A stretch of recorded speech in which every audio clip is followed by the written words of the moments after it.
Caroline and Thomas tied the knot not long ago. Thomas held a project manager position at a major corporation, while Caroline managed the front desk of a chic beauty parlor. Her work schedule was split, offering her several days off each week.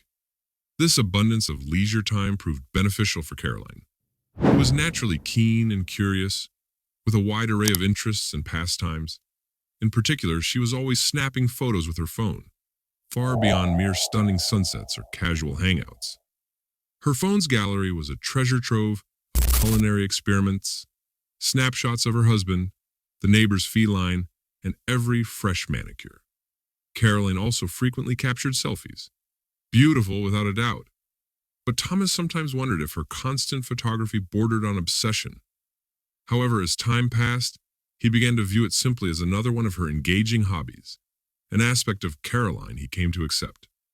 During the summer, the salon where Caroline worked temporarily shut down for renovations, giving her extra free time. Conveniently, this coincided with her enrollment in an online course centered around achieving personal desires. It was organized like a marathon and dominated by a female audience, all delving into topics like mysticism and the flow of energies. Thomas had little interest in exploring the nature of the information presented, as he was inherently skeptical of such things. He himself would never have spent money on what he perceived as pseudo-courses. However, his wife, who earned her own income, indulged in this pursuit regardless. As part of the course, the organizers arranged a genuine lecture in the southern region of the country. All participants had the opportunity to attend and engage in an enlightening discourse delivered by a renowned personal development guru. Caroline was immediately captivated by the idea of attending, particularly because her sister resided in that city, and the sea was in close proximity. It provided a perfect opportunity for a couple of days of relaxation, especially since Thomas had not taken a vacation this year. Consequently, Caroline prepared a week's worth of meals for her husband and embarked on her journey to the lecture alone. Thomas had no objections. He personally knew Caroline's sister to be very devoted to her family and home life. He trusted that she wouldn't partake in wild parties or excessive revelry, so he allowed his wife to go without any concerns.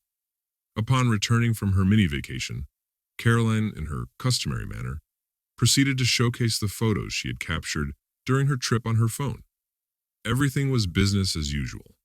Every exquisite blossom, all the creatures, awe-inspiring sunsets, and the vast ocean were captured on film.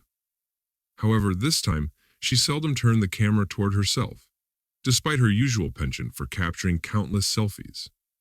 Perhaps her face was sunburned, or some other trivial peculiarity caught the man's attention, though he didn't think much of it. Yet, over the course of the following weeks, something out of the ordinary occurred with his wife. She became fixated on her phone, constantly engaged in text conversations with an unidentified individual. When questioned by her husband, she asserted it was her sister or a close friend. However, as evening descended, the phone began to receive peculiar calls, precisely during the time when unfamiliar numbers or businesses typically don't reach out. Whenever her husband was present, she would hastily dismiss such calls, expressing her exasperation with incessant robotic voices from medical institutions soliciting appointments. At one juncture, her husband's doubt grew to such an extent that he even implored his spouse to disclose her phone number, eager to investigate the caller's identity. Caroline hesitated for a fleeting moment, then reluctantly relinquished her cell phone. Nonetheless, his search yielded no suspicious results. There was no record of the mysterious subscriber in any way. Yet Thomas remained restless, sensing an air of inexplicable strangeness in his wife's behavior. She underwent a slight transformation. She no longer exhibited the same candidness as before, and now it seemed as if she engaged in communication without much enthusiasm. After the completion of the renovations and her return to work, Thomas even went so far as to follow his wife one day. But his efforts bore no fruit. She didn't go anywhere or engage in conversation with anyone besides her clients and salon employees. However, as is the usual course of events, chance intervened on that particular day.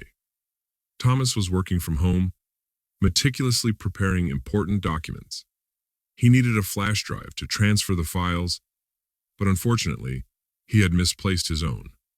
He began searching his desk for a spare, but his search proved fruitless.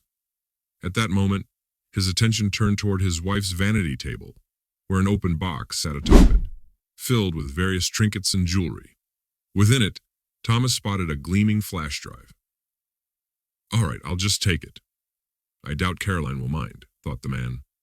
He inserted the flash drive into his laptop, utilizing it to copy the necessary files. However, his attention was soon captivated by a folder within containing a collection of photographs. As he opened it, disbelief washed over him. The reason Caroline's mobile gallery was so sparse with holiday snaps was plain. Anything too risky for her spouse's eyes she ditched. There on the display, his partner seemed joyful, encircled by an unfamiliar man against the backdrop of the ocean.